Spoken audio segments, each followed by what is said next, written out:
Assalamualaikum warahmatullahi wabarakatuh. Alhamdulillahirrabbilalamin. Wabihi nasta'in wa ala umurid dunya waddin.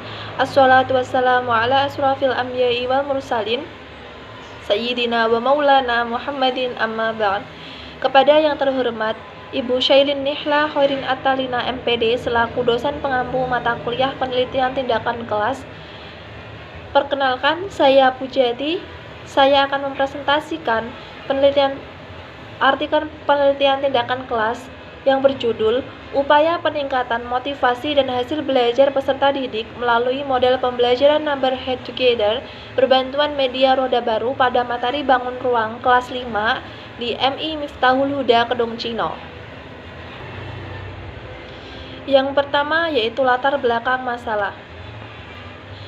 Hasil belajar matematika materi bangun ruang peserta didik pada kelas 5 MI Miftahul Huda Kedung Cino Jepara masih termasuk dalam kategori rendah. Hal ini disebabkan karena guru masih menggunakan model pembelajaran ceramah dan tanpa menggunakan media pembelajaran yang menarik, hanya menggunakan media papan tulis saja. Untuk itu, peneliti melakukan penelitian di kelas 5 MI Miftahul Huda Kedung Cino mengenai pembelajaran matematika materi bangun ruang. Tujuan penelitian ini yaitu untuk meningkatkan hasil belajar peserta didik setelah diterapkannya model NHT dan media pembelajaran roda baru dalam materi bangun ruang di kelas 5 MI Miftahul Huda Kedung Cino. Dikarenakan rendahnya hasil belajar tersebut, maka peneliti menggunakan model pembelajaran Number Head Together dan media roda baru untuk menjelaskan materi bangun ruang di kelas 5 MI Miftahul Huda Kedung Cino. Yang kedua yaitu metode penelitian. Penelitian ini menggunakan penelitian tindakan kelas yang menggunakan model Chemis dan MC Taggart yang terdiri dari perencanaan tindakan, pelaksanaan pembelajaran, observasi, dan refleksi. Teknik pengumpulan data dalam penelitian ini yaitu dengan menggunakan observasi, tes, dan wawancara kepada guru dan peserta didik. Teknik analisis data yang digunakan penelitian ini yaitu dengan teknik analisis data kualitatif dan kuantitatif. Analisis teknik kualitatif berupa hasil observasi lapangan maupun wawancara yang dilakukan peneliti kepada guru kelas 5. Untuk teknik analisis data kuantitatif yaitu berupa hasil dan latihan soal kelompok dari peserta didik kelas 5 tersebut. Yang ketiga yaitu hasil dan pembahasan. Sebelum melakukan kegiatan siklus, peneliti melakukan prasiklus dengan cara memberikan soal kepada peserta didik yang telah diajarkan oleh guru kelas 5 mengenai bangun ruang, dan hasil dapat dilihat di PowerPoint tersebut. Nah, hasil ini terdapat 4 peserta didik yang tidak tuntas dalam materi bangun ruang dan hanya 1 peserta didik yang tuntas. Jadi, kami atau peneliti dikarenakan adanya pandemi, peneliti hanya melakukan penelitian kepada 5 peserta didik di MI Miftahul Huda Kedung Cino saja dikarenakan pandemi tersebut. Dalam siklus 1, dikarenakan hasil belajar di prasiklus tersebut masih rendah, jadi peneliti melakukan perbaikan di dalam siklus 1 yang terdiri dari perencanaan tindakan, pelaksanaan pembelajaran, observasi, dan refleksi.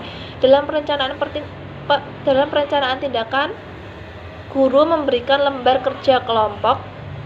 Guru membuat lembar kerja kelompok yang ditetapkan bersama dengan guru, membuat media roda baru, menyusun rencana pelaksanaan pembelajaran atau RPP, dan membuat soal evaluasi dan lembar observasi. Di dalam pelaksanaan pembelajaran, dalam kegiatan pendahuluan, guru melakukan salam, absensi, dan apersepsi. Dalam kegiatan inti, guru membagikan peserta didik menjadi beberapa kelompok. Guru memberikan penomoran kepada peserta didik tersebut. Guru menjelaskan materi. mengenai bangun ruang menggunakan media roda baru, guru memberikan soal kepada kelompok untuk dikerjakan secara bersama-sama. Selanjutnya, kelompok mendiskusikan soal tersebut. Dan yang terakhir, guru menunjuk kepada salah satu nomor dalam kelompok untuk menjelaskan ke depan mengenai soal yang telah diberikan oleh guru. Dan dalam kegiatan penutup, yaitu terdiri dari kesimpulan dan guru memberikan soal evaluasi untuk mengetahui keberhasilan dari penggunaan model NHT dan media roda baru. Selanjutnya yaitu observasi. Selama kegiatan pembelajaran atau pada siklus 1, peneliti mengamati bahwa terdapat peserta didik yang pasif, tetapi terdapat beberapa peserta didik yang antusias dengan media tersebut. Selanjutnya, melakukan refleksi.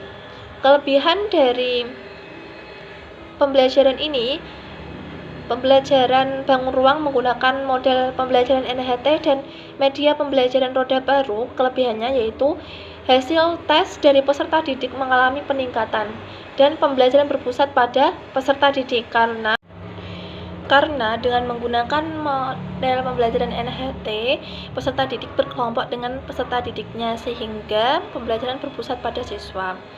Kekurangan dari kegiatan siklus 1 yaitu terdapat beberapa peserta didik yang pasif sehingga perlu adanya perbaikan di siklus kedua. Hasil bisa dilihat di dalam siklus 1. Hasil dari pembelajaran mengalami peningkatan. Di dalam prasiklus hanya terdapat satu peserta didik saja yang tuntas, tetapi di dalam siklus 1 terdapat 3 dari peserta didik yang tuntas dalam materi bangun ruang.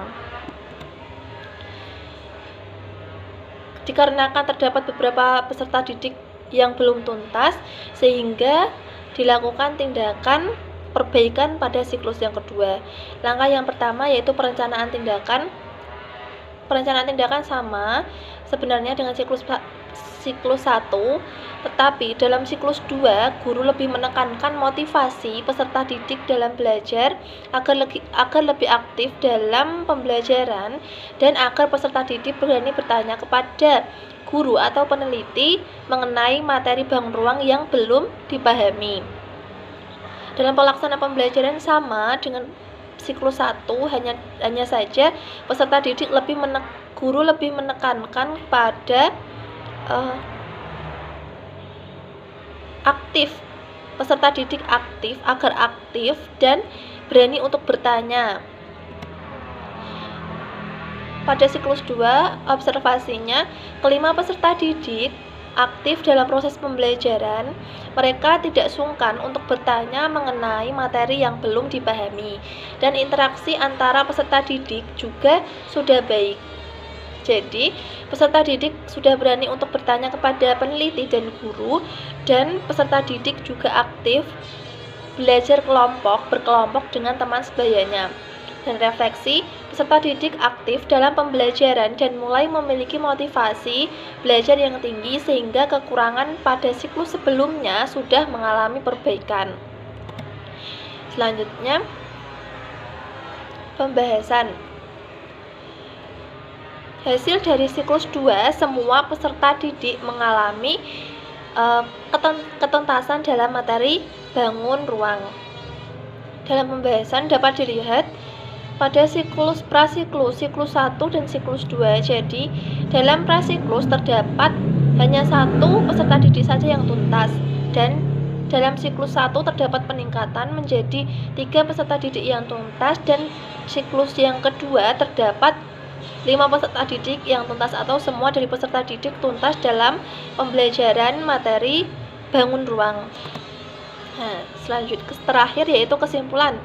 Simpulan, penggunaan model pembelajaran kooperatif tipe number head together dan media roda baru dapat meningkatkan motivasi dan hasil belajar peserta didik pada mata pelajaran matematika materi bangun ruang, seperti yang sudah dijelaskan sebelumnya hasilnya. Sekian, terima kasih. Sekian presentasi dari saya, kurang lebihnya mohon maaf. Wabillahi taufiq wal hidayah. Wassalamualaikum warahmatullahi wabarakatuh.